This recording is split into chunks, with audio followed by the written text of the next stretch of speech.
Mesdames, Messieurs, bonsoir. Bienvenue dans ce journal de 20h. Tout de suite, les titres. Le pouvoir des musées en RDC, c'est sous ce thème qui est célébré la Journée internationale des musées à Kinshasa. 3 jours de portes ouvertes ont été organisés. L'objectif est de faire connaître les différentes diversités du patrimoine national congolais.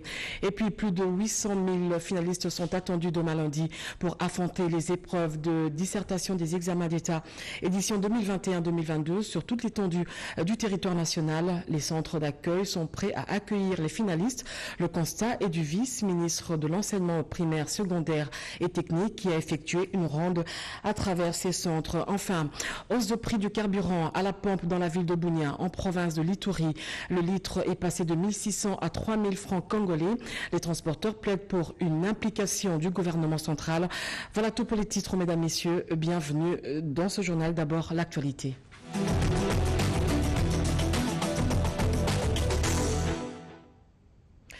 Accompagné de la Première Dame, le président de la République qui est arrivé à Bujumbura, capitale du Burundi, Félix Tshisekedi séjourne pour une visite de travail de 72 heures.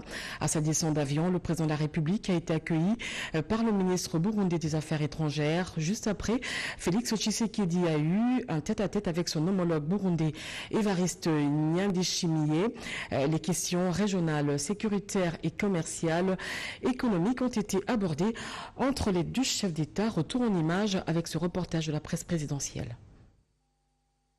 Samedi 21 mai, la vie s'est arrêtée net dans la ville de Bujumbura, capitale du Burundi. Les grandes artères menant à l'aéroport Melchior Ndadaye, qui étaient toutes parées aux couleurs des drapeaux de la République démocratique du Congo et du Burundi, ont accueilli un monde fou. Des milliers des habitants de Bujumbura, mobilisés, congolais comme burundais, étaient amassés le long des carrefours pour accueillir en toute fraternité le chef de l'État congolais, Félix Antoine Tshisekedi Tshilombo, en visite officielle de 72 heures en terre burundaise sur invitation de son homologue, le général-major Évariste Ndayishimiye. 17h heure locale, l'avion transportant le président de la République atterrit à l'aéroport international Melchior Ndadaye. Accompagné de son épouse, la distinguée première dame Denise Nyakeru, le président Félix Antoine Tshisekedi Tshilombo est accueilli par le ministre burundais des Affaires étrangères et de la coopération au développement, l'ambassadeur Albert Shingiro et plusieurs autres officiers de la police et de l'armée de ce pays hôte. Le rythme du tambour et du folklore burundais a agrémenté cette cérémonie d'accueil sur le tarmac de l'aéroport.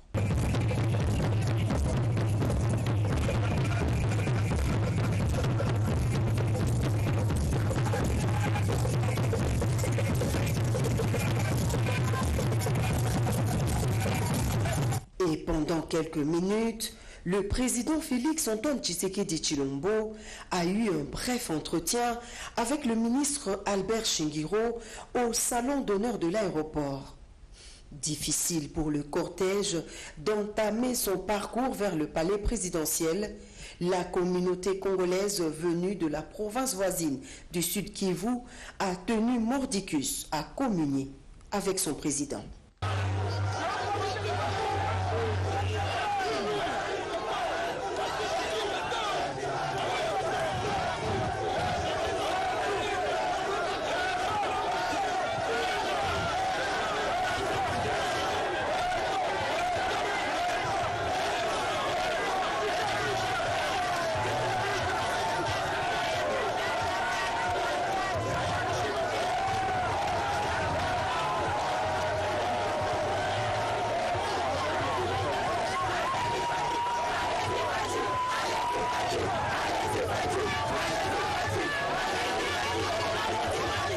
C'est au palais présidentiel Ntare House que le chef de l'État congolais a été accueilli par son homologue Évariste Ndayishimiye par des chaudes accolades qui en disent long sur l'excellence des relations de fraternité qui caractérisent les deux pays partageant une frontière longue de quelques 256 km. 21 vibrants coups de canon sont tirés en signe de respect et de haute considération à son invité de marque. Comme c'est de coutume ici au passage d'un invité de marque, 2 manguiers sont plantés par les 2 chefs d'État, un rituel symbolisant le rapprochement des 2 nations sœurs. Il s'en est suivi un tête-à-tête à huis clos de près d'1 heure entre Félix Tshisekedi Tshilombo et Évariste Ndayishimiye, à l'issue duquel le président congolais s'est adressé à la presse. Avant de dévoiler l'agenda de ces 3 jours en terre burundaise, le chef de l'État Félix Antoine Tshisekedi Tshilombo a remercié son homologue pour l'invitation, mais surtout pour la chaleur humaine dont a fait montre la population hospitalière de Buja. Je suis animé d'une grande joie aujourd'hui de fouler pour la 2e fois le sol de ce pays.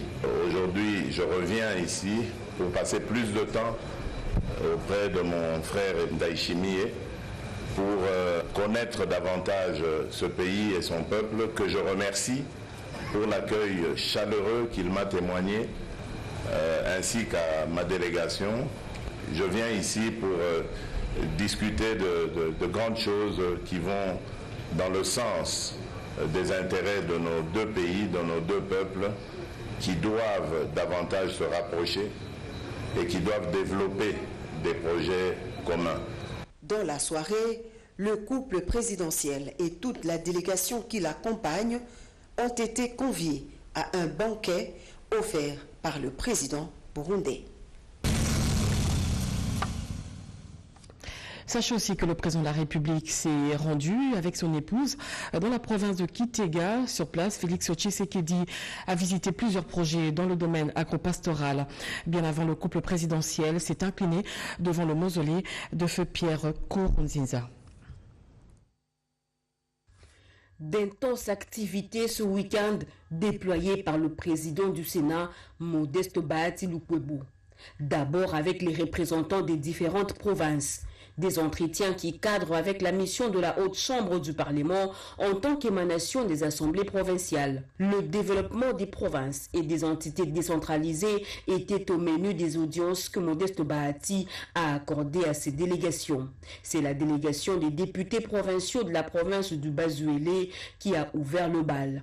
Conduit auprès de Modeste Bahati par la questeure du Sénat Carole Aguito, une notable de leur province en présence du premier vice-président du Sénat Edi Mundela Konkou, ces députés provinciaux ont plaidé en faveur de la construction des routes dans le cadre du projet de développement de 145 territoires initié par le chef de l'État afin de désenclaver leur province. Nous, dans la province du Basuélé, ce qui est très nécessaire, c'est la situation de désenclavement des routes.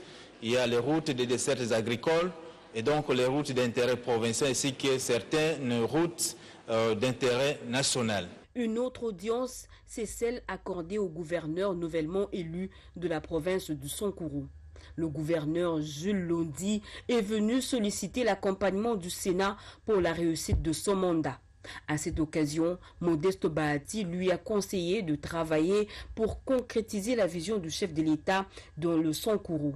Le speaker de la Chambre haute du Parlement lui a surtout demandé de travailler pour la paix et l'unité des Sankourois, car on ne peut pas parler de développement sans la paix. De la paix. Nous avons besoin de l'unité de tous les fils et les filles de notre province. Et donc sans cela, nous ne pouvons rien faire. Il faut qu'il y ait la paix. Mais je parle de développement. Lorsque je parle des infrastructures, je vois le développement. Mais avant que tout cela soit fait, nous avons besoin d'être ensemble. Et je crois que nous sommes déjà ensemble. Cette élection a révélé que nous sommes une province unie. Les filles et fils de notre province sont unis. Modeste Bahati a bouclé la boucle de la série d'audiences avec la délégation de Lomami conduite par le nouveau gouverneur Nathan Ilunga. Le speaker du Sénat a prodigué à ses hôtes des sages conseils en leur demandant notamment de s'inspirer de la vision du président de la République, Félix Antoine Tshisekedi Tshilombo. Nathan Ilunga et son vice-gouverneur Jean-Claude Lubamba étaient accompagnés auprès du président du Sénat par le sénateur Motombo Mbwebwe et les députés provinciaux du Olomami. La technique a ses caprices. Vous avez suivi l'élément sur la Chambre basse du Parlement où Modeste Bahati, président du Sénat, a accordé plusieurs audiences hier samedi, parmi lesquelles la délégation de la Lomami et celle du OEL conduite par le questeur du Sénat, Carole Aguito, en qualité de notable des dites provinces.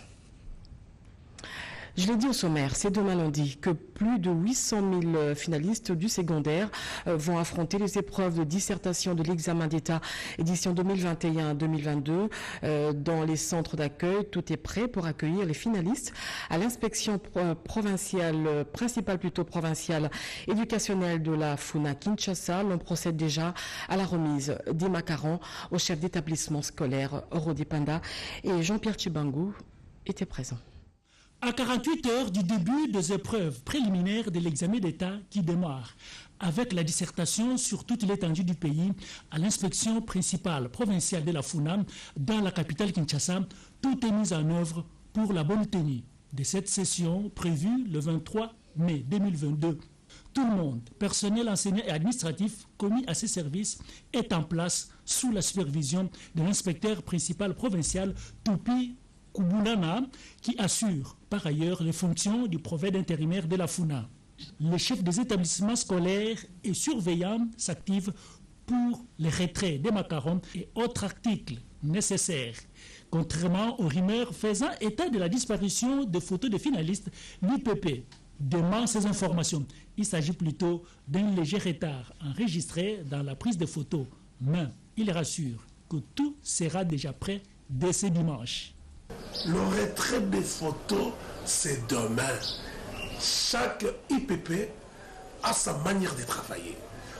J'ai mon calendrier, je mettrai les photos à la disposition des écoles demain à 12 h. Comme ça, on va coller. On a commencé à distribuer les macarons. C'est une première. On n'a jamais donné les macarons sans argent, mais je l'ai fait. Débuté le 1er juillet 2019, les travaux de réhabilitation de l'usine de traitement d'eau de Lemba Imbu est en phase terminale. L'ouvrage va permettre l'amélioration de la desserte en eau potable et de conditions de vie, surtout sanitaires, de la population touchée par des maladies hydriques. Une satisfaction pour le coordonnateur de la coordination des ressources extérieures et de suivi des projets qui a effectué une visite d'inspection sur place à Mbinza Ozone avec le directeur général de la Régie des eaux, Serge Mata et Papi Mbongo pour le reportage. C'est quelques finitions sur ces chantiers dont les travaux sont exécutés par l'entreprise sud-coréenne Hyundai. La délégation de la présidence de la République, avec à sa tête les coordonnateurs de la cellule présidentielle des ressources extérieures et du suivi des projets Diodombi Kabongo, s'en est rendu compte lors de son passage sur le site. Il voulait s'assurer de la réalisation. Et quand je vois surtout la dimension de la réalisation ici, finalement ça me rend toute la fierté d'être congolais. Et je suis très impressionné. Il a bouclé sa tournée au complexe industriel de traitement d'eau potable de l'Ozone. Ici, les travaux ont suffisamment avancé. Seulement voilà, l'inauguration de cette nouvelle usine de l'Ozone risque d'être perturbée en raison de certains pesanteurs. On l'a dit, Lemba Imbu, c'est début août, on peut inaugurer.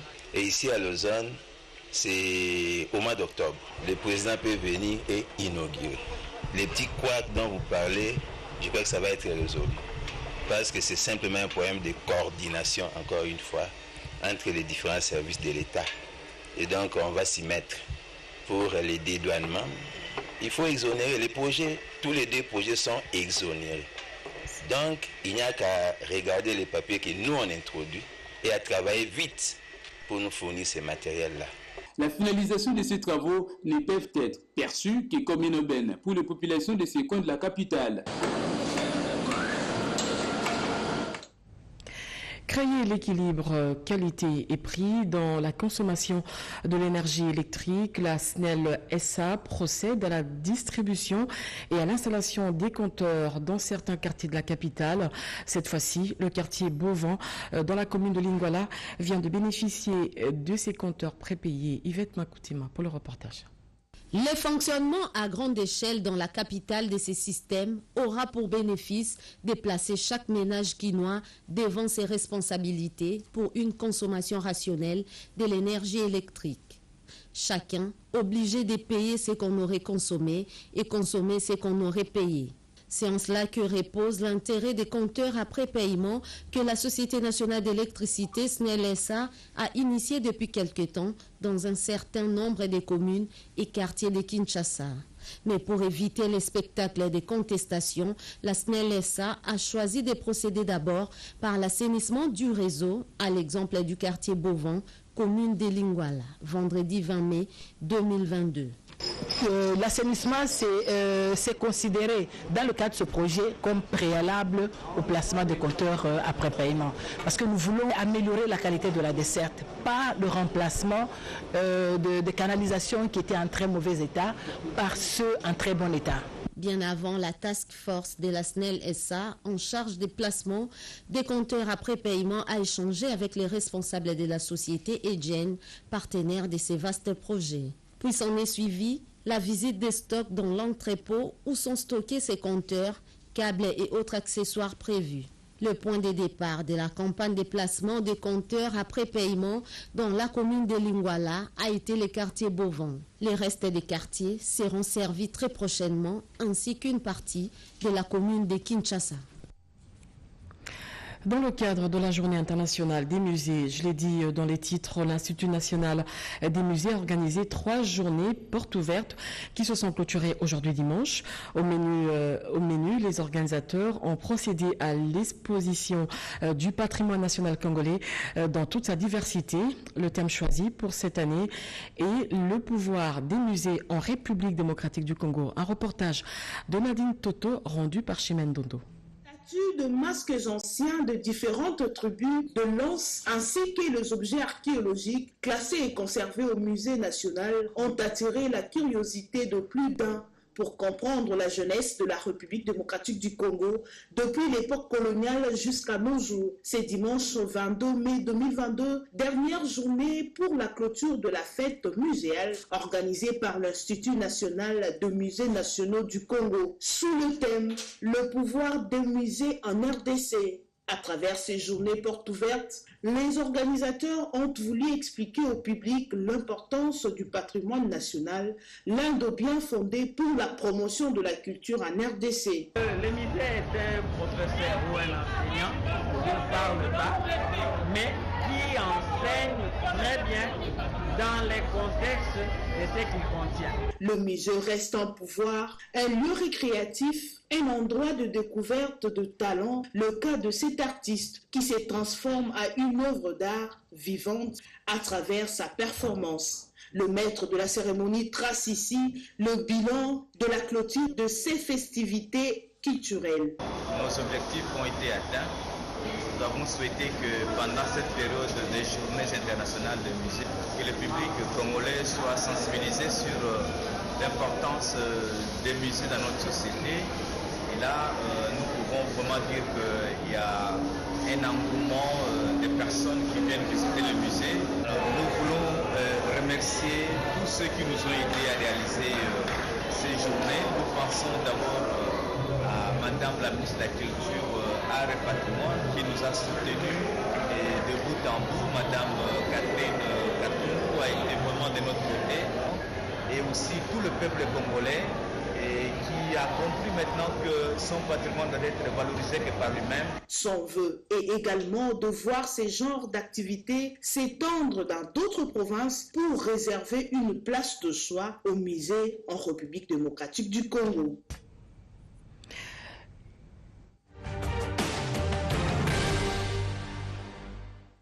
Le président de la République a reçu le jeudi dernier une forte délégation composée de 80 sénateurs de toutes les tendances politiques à la Cité de l'Union africaine. Au cours de leur échange, Félix Tshisekedi a évoqué le sujet sur l'état de siège actuellement en vigueur dans les provinces de l'Ituri et du Nord Kivu. Autre activité du chef de l'État, c'est cet hommage dédié aux forces armées de la RDC le 17 mai, la semaine du président en 5 minutes avec Jean-Pierre Kibambe-Somoué. Le président de la République, Félix Antoine Tshisekedi Tshilombo, commandant suprême des forces armées de la RDC et de la police nationale, a rendu un hommage le mardi 17 mai 2022 aux soldats congolais. C'était au cours de la cérémonie commémorative de la journée des forces armées de la RDC, organisée au mémorial du soldat congolais au rond-point Forescom dans la commune de la Gombe.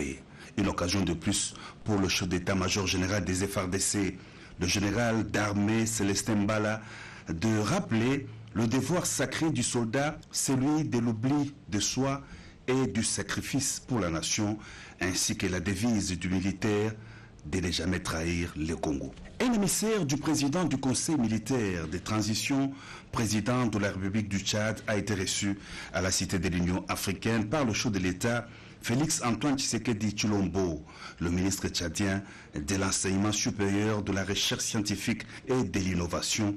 Dr Ali Waïdou était porteur d'un message du général Mamat Idriss Déby à son homologue de la RDC. Le Tchad sollicite le soutien de la RDC à la candidature du professeur Souleymane Déby au poste de secrétaire général du Conseil africain et malgache pour l'enseignement supérieur. Dans une ambiance conviviale, le président de la République, Félix Antoine Tshisekedi Tshilombo, a rencontré au chapiteau de la Cité de l'Union africaine une forte délégation des sénateurs conduite par le président de la Chambre haute du Parlement, Modeste Bahati Lukwebo. La situation sécuritaire dans l'est de la RDC, principalement dans le Nord Kivu et l'Ituri, les deux provinces en état de siège, ainsi que le programme de développement de 145 territoires du pays étaient au centre des échanges. Le président de la République a réitéré sa détermination et son implication dans la recherche des voies et moyens de restaurer la paix et la stabilité dans cette partie du territoire national. Il se met aussi à l'écoute des élus du peuple et qui sont plus proches de la population. Les dernières élections des gouverneurs et vice-gouverneurs de province organisées par la Commission électorale nationale indépendante, le développement de la RDC à la base, autant de points débattus au cours de l'entretien que le président de la République, Félix Antoine Tshisekedi Tshilombo, a eu le jeudi soir avec les délégations des présidents des assemblées provinciales et les députés provinciaux du Kasaï central, Kasaï oriental, de l'Omami et de Tanganyika.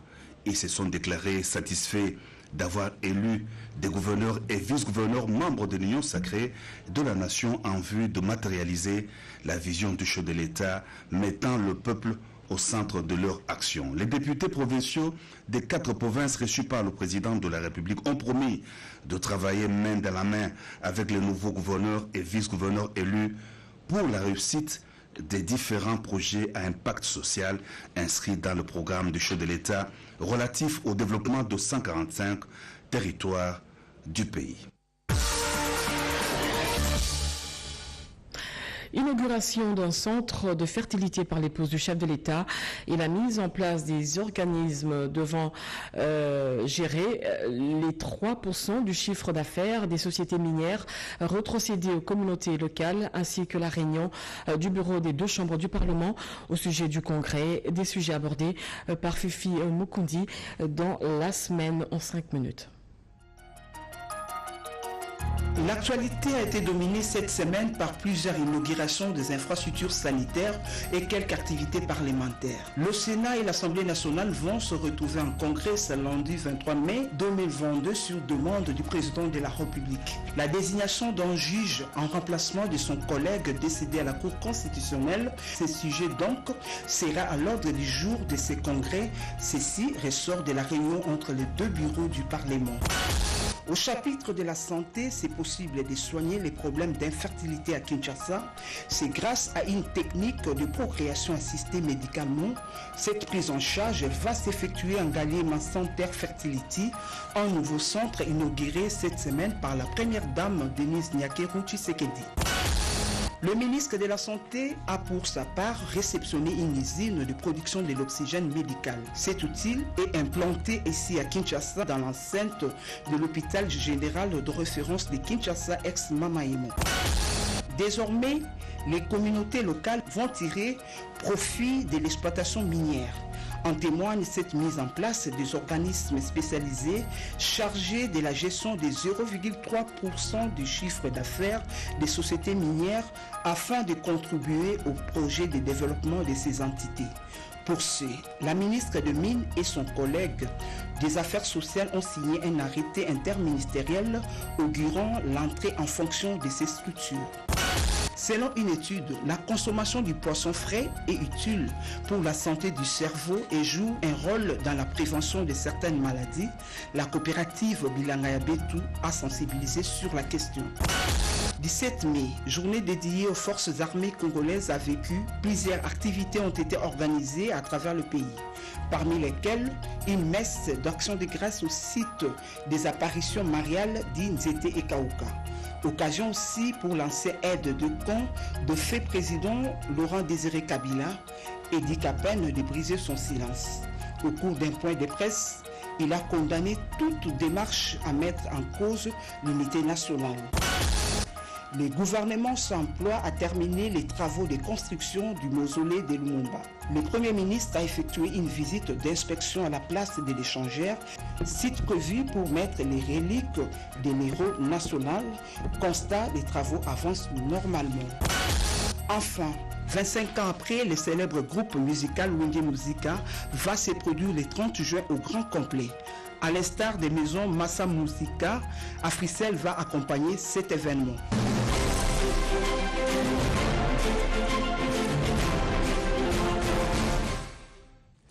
Le dossier de la rédaction sera axé ce soir sur l'eau manioc. Savez-vous que le tubercule de manioc peut remplacer le blé pour la fabrication du pain? Des recherches sont en train d'être finalisées à l'université de Kinshasa par un groupe des chercheurs de la faculté des sciences. Un reportage de Ramazani Moulanda. Suivez. L'histoire humaine révèle que la pénurie du pain a toujours occasionné des graves émeutes qui conduisent souvent aux perturbations sociopolitiques. La Révolution française, la Révolution bolchevique de 1917 en Russie et tout récemment les printemps arabes sont des cas échéants.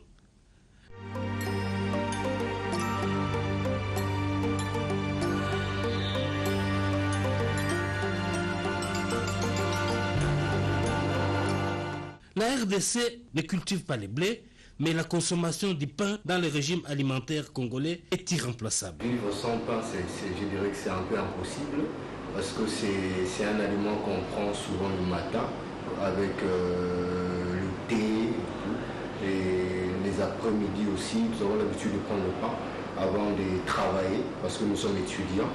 Et c'est dans nos habitudes en tout cas de prendre du pain avec un boudin accompagné de la mayonnaise. C'est un peu ça. Personnellement, je mange le pain au moins 3 fois par jour. Le matin avant de venir au cours, je prends le thé, mon thé avec le pain. À midi, pendant la pause, le vite fait c'est le pain et le boudin avec un jus. Je prends.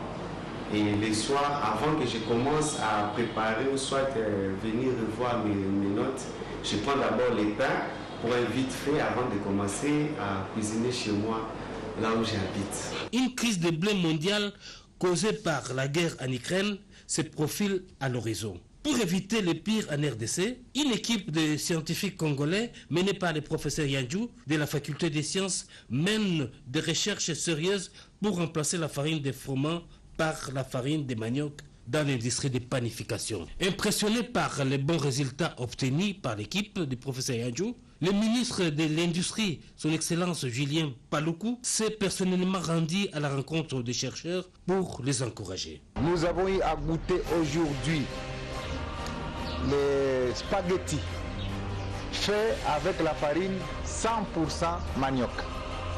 Nous avons eu à goûter tout à l'heure les gaufres, les cakes, les gâteaux faits avec la farine 100% manioc. Bravo à vous les professeurs, vous avez le soutien du président de la République, du Premier ministre et de l'ensemble du gouvernement. Merci. Seulement voilà, pour que le pain fabriqué à base de pain soit propre à la consommation et puisse remplacer la farine de froment définitivement, il y a quelques ajustements techniques qu'il faudrait finaliser, notamment l'élimination des odeurs de fermentation du manioc. La fabrication du pain, c'est le manioc non rouillé, c'est le manioc non fermenté comme on le dit. Le processus de fabrication de la farine qu'il faut pour la fabrication du pain, nous devons avoir une farine qui, sur le plan organoleptique, composition chimique, même l'évaluation physique, ressemble fortement à la farine de blé. C'est pourquoi le manioc n'est pas trempé dans l'eau autant de jours, le manioc n'est pas fermenté et il n'y a pas absent et il n'y a pas odeur de fermentation. La RDC est l'une des grosses productrices mondiales du manioc. Dans les cas où ces résultats aboutissaient, tout le monde au Congo va tirer son épingle du jeu. Et c'est bien dit. Voilà, dans la province de l'Ituri, je l'ai dit au sommaire, plus précisément à Bunia, le prix du carburant à la pompe est passé de 1600 à 3000 francs congolais, une hausse vertigineuse liée à l'insécurité et à la pénurie de ce produit pétrolier. Les répercussions pèse déjà sur les ménages. Le transporteur sollicite l'implication et l'intervention du gouvernement central. Un dossier de la rédaction signé Junior Selemani. Depuis plus d'un mois que la population de l'Ituri fait face à une pénurie de carburant, une situation due aux tracasseries et à l'insécurité sur les tronçons Bunya-Mahagi sur la RN27, Bunya-Kisangani sur la RN4, œuvre de groupes armés. Des centaines de véhicules citernes de CIG somaliens et kenyans sont restés bloqués au poste frontalier de Mahagi. Du coup, le prix des carburants a augmenté. Un litre se négocie à 3000 francs congolais au lieu de 1600. Le prix des transports a connu également une légère augmentation, comme explique ce taximène. Le prix de la course est monté à cause de la montée du prix du carburant. Je demande aux autorités de s'impliquer, qu'elles trouvent comment trouver la solution à ces problèmes. Parce que nous, les taximènes, nous vivons au taux du jour. Même situation s'observe du côté de vendeuses du marché central qui se plaignent d'avoir réalisé de faibles recettes. Toute la journée, nous vendons 2000 francs. Comment faire avec cette somme? Est-ce que 2000 francs peut aider les enfants? Pas seulement nous. Même ceux qui vendent sur les étalages connaissent le même problème. Il n'y a pas d'argent. De leur côté, le transporteur sollicite l'intervention du gouvernement central pour la sécurisation de plusieurs axes routiers qui alimentent Bunia et d'autres provinces voisines. Je me souviens depuis 2018, il n'y a pas les routes. Nous sommes concentrés seulement ici en ville. Difficile à trouver 2000, 3000 ou 10 000 francs pour acheter avec les haricots. C'est ça même. La réalité est que la route Bunia-Barrière, Bunia-Mungwalu, Bunia-Mahagi sur la RN27, c'est difficile.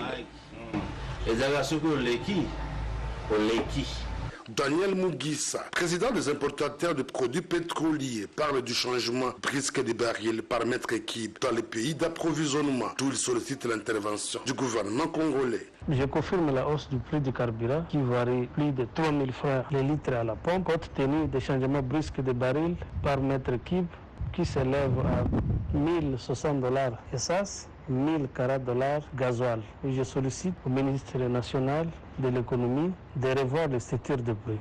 Pour le moment, les unités spéciales de l'armée multiplient des patrouilles diurnes et nocturnes sur la RN27 afin d'assurer la fluidité du trafic, permettra la circulation des personnes et de leurs biens. Babou. Oya na babou jamais na tikalo sa babou buzoba. Oui, na respecta que ma kasi poza réussir le retour de ces derniers dans leur pays d'origine. Un atelier d'échange a été organisé à Bruxelles. Il a réuni hier samedi des différents experts dans les secteurs d'intervention. Un commentaire plutôt de Nicole Cessep. Sur quel modèle et dans quel secteur les Congolais de la diaspora peuvent-ils contribuer au développement de la République démocratique du Congo? Voilà qui justifie la 3e édition de Level tenu à Bruxelles par le réseau Makutano sous l'impulsion de Madame Nicole Soulou. Plus de 250 participants venus de toute l'Europe et de l'Afrique ont assisté à des ateliers sur des différentes thématiques telles que la création d'entreprises en RDC, le financement des projets, le numérique, la santé et tant d'autres. Ce lien humain fort que représente la diaspora congolaise en Belgique. Elle matérialise cet enrichissement mutuel entre les deux pays. Les organisateurs de cette journée, Level Up, l'ont bien compris. Je salue leur initiative. Dans notre coopération avec la RDC, notre objectif est d'encourager et de soutenir toute initiative qui s'engage pour l'amélioration des conditions socio-économiques de la population. Les investissements économiques sont essentiels pour le développement durable du pays. Les acteurs privés, dont vous faites partie, jouent un rôle majeur dans ce processus. La création de la richesse passe par le développement des PME congolaises. Rêver d'un avenir radieux de la RDC, rêver d'un avenir prospère de l'Afrique, être dans cette utopie partagée est certes important, mais cela ne suffira pas. Car il nous faut toutes les forces vives disponibles. Toutes les énergies sont nécessaires, mais sur le terrain, pour concrétiser nos rêves de ce Congo et de ce continent. Cette journée d'échange a connu la participation des ambassadeurs et de plusieurs personnalités du secteur public et privé. Plus de représentativité des filles et fils de la province de l'Équateur dans les instances de prise de décision. La notabilité de cette partie du pays, en attente de l'arrivée justement du chef de l'État, Félix-Antoine Tshisekedi, plaide pour une prise en compte de la donne géopolitique. On les écoute au micro de Cédric Kinina.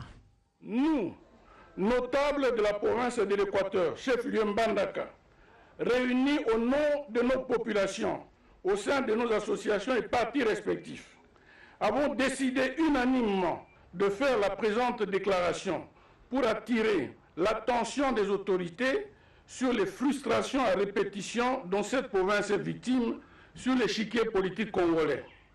De prime abord, nous saluons les initiatives prises par le gouvernement et notamment la dernière visite effectuée par le chef du gouvernement dans notre province à Bokoté, dans le territoire de Bolomba, pour honorer la vaillance et l'intégrité spirituelle d'un de nos ressortissants en la personne d'Isidore Bakanja. Dans le même ordre d'idées, nous saluons la venue prochaine en Mbandaka du chef de l'État, à qui nous présentons nos hommages les plus déférents. À l'heure actuelle, malgré la présence au sein du Parlement de ses représentants, députés et sénateurs, notre province est victime d'une interprétation confuse de l'équilibre géopolitique qui fait qu'aujourd'hui, aucun de ses ressortissants n'occupe un fauteuil confortable ni au sein du gouvernement, ni au sein des établissements et entreprises publiques. Depuis les élections de 2018, notre représentation au sein des institutions est pratiquement inexistante. Nous recourons à la clairvoyance particulière du chef de l'État, garant du bon fonctionnement des institutions, pour qu'il puisse corriger les injustices constatées en attribuant à quelques dignes fils et filles, et il y en a, je l'affirme, de grands postes de responsabilité dans le cadre d'une nouvelle mise en place. L'objectif est clairement affiché, assurer une couverture nationale et figurer parmi les partis de masse. L'Union fait la force, une formation politique au sein du groupe AFDCA et de l'Union sacrée vient d'enregistrer une adhésion massive des nouveaux membres. Un reportage de Cédric Kenina et Camille Jockey. Sans nul doute, l'Union fait la force s'agrandit, prend de l'espace et s'affirme au quotidien. Une santé politique attestée par ces nombres impressionnants d'adhésions volontaires. Cette cérémonie qui a pris une toute autre dimension après la remise du statut du parti au secrétaire général par l'autorité morale Constantin Mbengele Kwete Tamouk a permis à ces derniers de réitérer son soutien au chef de l'État Félix-Antoine Tshisekedi. Vous avez et vous venez de démontrer une fois de plus que votre cher parti Union fait la force, IFF, est un grand parti national. En tant que parti politique, nous sommes membres de l'Union sacrée. Pour piloter, pour soutenir la grande vision du chef de l'État, le président de la République, Félix Antoine Tshisekedi. La vision de faire de ce pays, le Congo, un pays prospère. Un pays où nous vivons en tant que frères et sœurs. Un pays où nous bannissons les antivaleurs, telles que la corruption, le tribalisme et autres. Un pays